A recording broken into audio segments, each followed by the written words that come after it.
Hi hello friends, എല്ലാ കൂട്ടുകാർക്കും ചെമ്പനീർ പൂവിൻ്റെ പുതിയൊരു റിവ്യൂയിലേക്ക് സ്വാഗതം.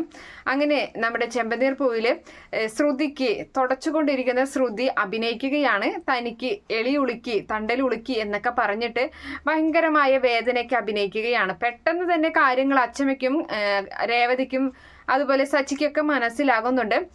അങ്ങനെ അച്ചമ്മ ചോദിക്കുകയാണ്, നിനക്ക് വല്ലാതെ വേദനിക്കുന്നുണ്ടോ ശ്രുതി എന്ന് ചോദിക്കുമ്പോൾ, ആ അച്ചമ്മേ, എന്നാ നീ പോയി റെസ്റ്റ് എടുത്തോ എന്ന് പറയുകയാണ്. അപ്പം എന്നാൽ ഡോക്ടറെ അടുത്തേക്ക് പോകണോ എന്നൊക്കെ ചോദിക്കുമ്പോൾ, വേണ്ട, എൻ്റെ കയ്യിലൊരു ഓയിൽമെൻ്റ് ഉണ്ട്, അതുകൊണ്ട് ഞാൻ ഒഴിഞ്ഞോളാം, എന്തായാലും 3-4 ആഴ്ച റെസ്റ്റ് എടുക്കേണ്ടി വരും അല്ലേ രേവതി എന്നിങ്ങനെ ശ്രുതി ചോദിക്കുന്നുണ്ട്. ആ കേട്ടപ്പോൾ തന്നെ രേവതി ചിരിക്കുകയാണ്. അങ്ങനെ ആ ഒരു കാരണം പറഞ്ഞ് കാല് ഉളുക്കി ഉതുക്കി അങ്ങനെ പോവുകയാണ് നമ്മുടെ ശ്രുതി റൂമിൽ കിടക്കാൻ വേണ്ടി. ഇതേ സമയത്താണെങ്കിൽ ശ്രുതി പാർക്കിൽ ചെന്ന് നല്ല അടിച്ച് പൊളിച്ച് അവിടുത്തെ പാർക്കിലുള്ള എല്ലാ ഇതിലും കയറി കുഞ്ഞു കുട്ടികളെ പോലെ അവനും അവൻ്റെ കൂട്ടുകാരും കൂടിയിട്ട് സീസോയിലും ഒഴുകണതിലും അതുപോലെ തന്നെ ഊഞ്ഞാലും അങ്ങനെ എല്ലാ കാര്യത്തിലും ഓടി നടന്ന എല്ലാത്തിലും കയറി ഇറങ്ങുകയാണ്. അത് ആ ഗുണ്ടകൾ മാറി നിന്ന് കാണുന്നുണ്ട്. അപ്പോൾ ആ ഗുണ്ടകൾ പറയുന്നുണ്ട്, എന്തായാലും ഇവന് ഇവിടെ വെച്ച് നമുക്കൊന്നും ചെയ്യാൻ പറ്റില്ല, കാരണം ഒന്നാമത് അവൻ്റെ കൂട്ടുകാരും കൂടെയുണ്ട്, പിന്നെ മറ്റുള്ളവരും അധികം ആൾക്കാർ ഇവിടെയുണ്ട്, അവനെന്തായാലും ചെയ്യാൻ പോയി കഴിഞ്ഞാൽ നമ്മൾ പെട്ടുപോകും, അവനെന്തായാലും പുറത്തിറങ്ങട്ടെ എന്നും പറഞ്ഞ് ആ ഗുണ്ടകൾ ശ്രുതിയെ കാത്തു നിൽക്കുകയാണ് പുറത്ത്. എന്തായാലും ശ്രുതി കുറച്ച് സമയത്തിനുള്ളിൽ തന്നെ പുറത്തേക്ക് വരുന്നുണ്ട്.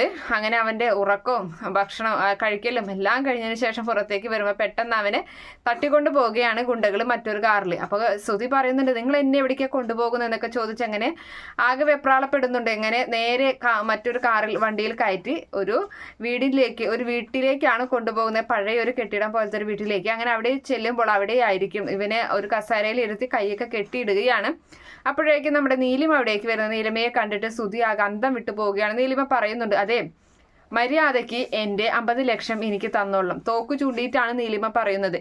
ഇല്ലെങ്കിൽ ഒന്നെങ്കിൽ നിനക്ക് എൻ്റെ 50 ലക്ഷം തിരികെ തരാം, ശ്രുതിയെ വിളിച്ച് നീ പറഞ്ഞോ, അല്ലെങ്കിൽ നിന്റെ പേരിലുള്ള ഷോപ്പ് അത് എൻ്റെ പേരിൽ എഴുതി തന്നെ, ഇതിലേതെങ്കിലും ഒന്ന് നീ ചെയ്യണം എന്നിങ്ങനെ പറയുമ്പോൾ ശ്രുതി ആകെ പെട്ടുപോവുകയാണ്. ഇതേ സമയത്ത് ശ്രുതിയാണെങ്കിൽ വേദന അഭിനയിച്ച് സന്തോഷത്തോട് കൂടിയിട്ട് ഇനി എന്തായാലും പണിയൊന്നും തനിക്ക് ചെയ്യില്ല, റെസ്റ്റ് എടുക്കാമല്ലോ രേവതിയെ പോലെ എന്നൊക്കെ കരുതി ഇങ്ങനെ കിടക്കുകയാണ്. അപ്പോഴായിരിക്കും അച്ചമ്മ പുതിയൊരു അടവുമായിട്ട് ഇവളുടെ ഈ ഒരു അടവ് പൊളിക്കാൻ വേണ്ടി വരുന്നത്. അച്ചമ്മ എന്താണ് ഒരു കുഴമ്പൊക്കെ കൊണ്ടുവന്നിട്ട് അവളുടെ തണ്ടല്ലൊഴുകയും അതുപോലെ തന്നെ അവളെ ചവിട്ടി തിരുമുകയും ചെയ്യുകയാണ്. അതായത് അച്ചമ്മ അവളുടെ ദേഹത്ത് അവളുടെ തണ്ടല് കയറി നിന്നിട്ട് ചവിട്ടി തിരുമുകയാണ്. അപ്പോൾ നല്ല വേദന സഹിക്കാൻ പറ്റുന്നില്ല നമ്മുടെ ശ്രുതിക്ക്. ശ്രുതി പറയുന്നുണ്ട്, മതി അച്ചമ്മ, അയ്യോ മതി മതി എന്നൊക്കെ പറയുകയാണ്. അങ്ങനെ നമ്മുടെ രവീന്ദ്രൻ പറയുന്നുണ്ട്, എന്തായാലും സൂത്രം പഠിച്ചവൾക്ക് പറ്റിയൊരു പണി തന്നെയാണ് അച്ചമ്മ കൊടുക്കുന്നത് എന്ന് പറയുന്നുണ്ട്. അങ്ങനെ ചവിട്ടി തിരുമ്പിയതിന് ശേഷം ശ്രുതി അവിടെ നിന്ന് എഴുന്നേൽക്കുകയാണ്. ഇപ്പൊ കുറവുണ്ടോ എന്ന് ചോദിക്കുമ്പോൾ നല്ല കുറവുണ്ട് അച്ചമ്മ എന്ന് പറയുന്നുണ്ട്. എന്നാ നീ ഒന്ന് ചാടി എന്ന് പറഞ്ഞിട്ട് അങ്ങനെ ശ്രുതി മുകളിലേക്ക് 3-4 വട്ടം ചാടുകയാണ്. ഇപ്പൊ നിനക്ക് കുഴപ്പമൊന്നുമില്ലല്ലോ, എന്നാ ഒരു കാര്യം ചെയ്യ്, വേഗം തന്നെ നീ തുടച്ച് പാതിയാക്കിയപ്പോഴല്ലേ ആ പണിയുടെ ഇടയിലല്ലേ നിന്നെ തണ്ടലൊളുക്കിയത്, അപ്പോൾ അവിടെ പോയിട്ട് ആ പണി മുഴുവനായിട്ട് വായു, എന്നിട്ട് ബാക്കിയുള്ള പണി ഞാൻ തരാമെന്ന് പറയുന്നുണ്ട്. ശ്രുതി വിചാരിക്കുന്നുണ്ട്, പണി ചെയ്താലും വേണ്ടില്ല, തൻ്റെ തണ്ടല് ഇങ്ങനെ ചവിട്ടി തിരുമതിലും അത് തിരുമ്മിക്കഴിഞ്ഞാൽ പുതിയ രോഗം എന്തെങ്കിലും വരും.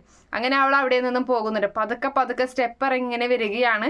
കാരണം തണ്ടല് അച്ചമ്മ തിരുമ്പിയിട്ടുള്ള ഒരു വേദന കാരണം. അങ്ങനെ അവളിങ്ങനെ പതുക്കെ ഉന്തി ഉളുക്കി വരുന്നത് കാണുമ്പോൾ സച്ചി ചിരിക്കുകയാണ്. സച്ചി രേവതിയോട് പറയുന്നുണ്ട്, എന്തായാലും രോഗം അഭിനയിച്ച പൗഡറേട്ടത്തിക്കിടെ തണ്ടൽ ഇപ്പം ശരിക്കും അച്ചമ്മ ശരിക്കും തണ്ടൽ ഉളുക്കിയിട്ടുണ്ട് എന്നൊക്കെ പറഞ്ഞ് അവരങ്ങനെ ചിരിച്ചു നിൽക്കുകയാണ്. എന്തായാലും അവിടെയുള്ള പണികൾ മുഴുവനും ചെയ്യുന്നതിനിടയിൽ നമ്മുടെ ശ്രുതിയുടെ ഫോൺ വരുന്നുണ്ട്.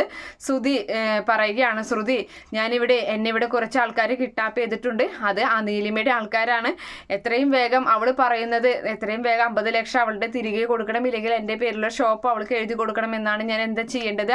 ഞാൻ എന്തായാലും ഇവരുടെ തോക്കിൻ്റെ മുന്നിലാണ് ഞാൻ നിന്ന് സംസാരിക്കുന്നത് എന്നൊക്കെ പറയുമ്പോൾ ശ്രുതി ഞെട്ടിപ്പോകുന്ന ഭാഗമൊക്കെയാണ് എന്തായാലും കാണാൻ പോകുന്നത്. കാത്തിരുന്ന് കാണാം. ഈ റിവ്യൂ ഇഷ്ടപ്പെടുകയാണെങ്കിൽ ഈ ചാനൽ ഒന്ന് സബ്സ്ക്രൈബ് ചെയ്ത് സപ്പോർട്ട് ചെയ്യണേ. Okay friends, bye, thank U.